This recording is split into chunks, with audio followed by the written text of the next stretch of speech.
a family doctor in a seaside retirement town, prescribed enough opiates to sedate entire hospital wards.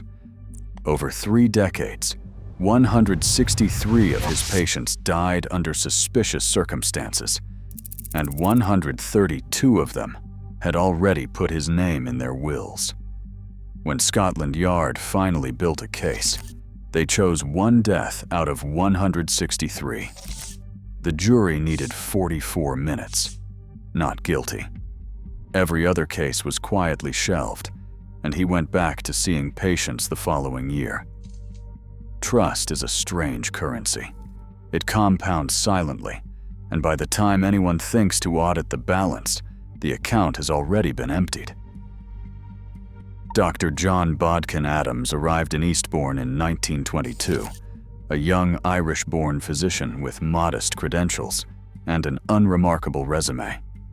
He had studied at Queen's University Belfast, served briefly in general practice, and carried with him the quiet, doughy demeanor of a man who seemed incapable of malice. He was polite, unhurried, the kind of doctor who remembered your cat's name and asked after your grandchildren. In a town built almost entirely around the comfort of aging wealth, these qualities were worth more than any surgical skill. Eastbourne in the interwar years was not just a seaside resort. It was a destination for retirement.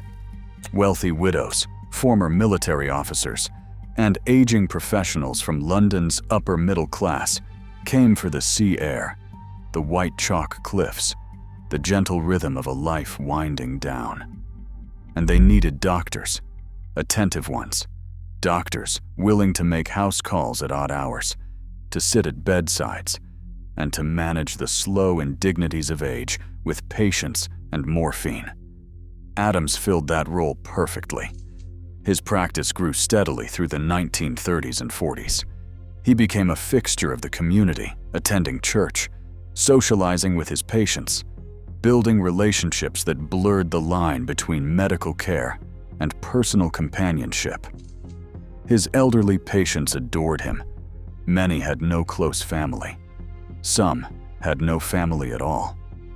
And in that loneliness, Adams became something more than a physician. He became a confidant, a presence, the last trusted face in the room.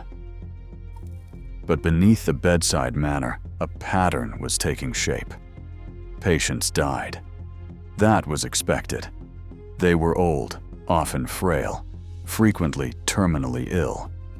What was less expected was what happened after. With astonishing regularity, Adams appeared in their wills. Small bequests at first, a piece of silver here, a set of china there. But over time, the gifts grew. Jewelry, antique furniture, a Rolls Royce, then another, then property. By the early 1950s, Adams had accumulated an estate wildly disproportionate to a general practitioner's salary. He owned multiple cars, valuable art, and had received inheritances from dozens of deceased patients. No one in Eastbourne seemed to find this remarkable. Or if they did, no one said it aloud. The silence, in hindsight, was deafening. The first person to notice was not a detective or a journalist. It was a pharmacist. In Eastbourne's close-knit medical community, chemists filled prescriptions without asking too many questions. That was the culture of the time. A doctor's word was final, his authority almost sacred. But by the late 1940s, at least one local pharmacist had begun keeping a quiet tally. The quantities of heroin and morphine Adams was ordering for individual patients were, by any standard, extraordinary. Not the careful doses of a cautious clinician, something closer to saturation. The case that would later define everything began in 1948, when Adams took over the care of Edith Alice Morell.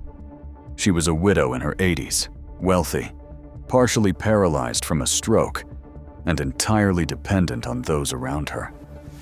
Adams visited her almost daily. He controlled her medication. Over the next 2 years, He prescribed her escalating quantities of opiates, sedatives, and barbiturates. Nurses attending her bedside noted that Mrs. Morell grew increasingly confused, increasingly sedated, increasingly unreachable. In November of 1950, she died.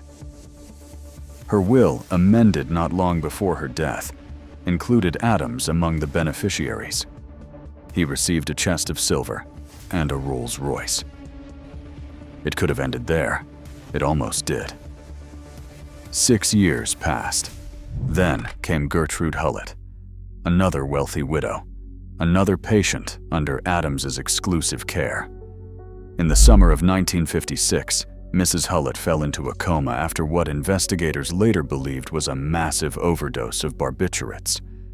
Adams was called. Rather than rushing her to hospital, he waited. She died 2 days later. She had recently given Adams a check for £1,000. Her will also favored him generously. This time, the coroner intervened. Dr. Francis Camps, a forensic pathologist, examined the circumstances and raised formal concerns. The local police, who had received whispered complaints about Adams for years, finally forwarded the case upward. What makes these two deaths significant is not just the suspicion they generated. It is what they represent in miniature. The pattern was always the same: a vulnerable patient, usually elderly, usually isolated, usually wealthy. A doctor who became the central figure in their final months.